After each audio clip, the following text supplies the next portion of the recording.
Exam lock பார்ப்போமா?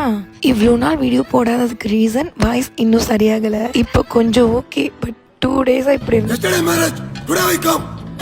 இருந்தாலும் video போடுவேன் அப்படின்னு சொல்லிட்டு எனக்கு வீடியோ போட்டிருக்கேன். இந்த 3 yearsல 1 time கூட பேக்கில் பேனா பென்சில் எதையும் பார்த்ததில்ல.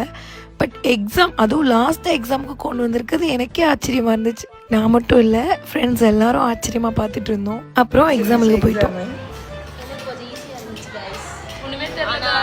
ஒண்ணுமே படிக்காதவங்களுக்கு ரொம்ப கஷ்டமா இருந்திருக்கும் நான் சொல்ல விரும்புறேன். ஏன்னா அவங்க படிச்சாங்க. எக்ஸாம் ஓகேவா இருந்துச்சு, எழுதியாச்சு. அண்ட் ரிட்டன் வரப்போ தான் எங்கள் மேம் வந்து எங்களுக்கு இந்த கிஃப்ட் கொடுத்தாங்க. ஃபேர்வெல் முடிஞ்சாலும் எங்களோட ஜூனியர்ஸ் இன்னும் எங்களை சர்ப்ரைஸ் பண்ணுறதை நிறுத்தலை. என்னோட ஜூனியர்ஸ் வாங்கின கிஃப்ட் தான் இது. ஃபேர்வெல் அன்னைக்கு இது எங்ககிட்ட கொடுக்க முடியல. இதுதான் எங்கள் கையில் இது கிடைச்சிச்சு. அதில் நிசான் போட்டு கொடுத்தது எனக்கு ரொம்ப ஹாப்பியாக இருந்துச்சு. தேங்க்ஸ்ப்பா. நிறைய பேர் வீடியோஸ் பார்க்குறீங்க பட் ஃபாலோ பண்ணல. ஸோ ஃபாலோ பண்ணி வச்சுக்கோங்க. நெக்ஸ்ட் வீடியோ மீட் பண்ணுறேன்.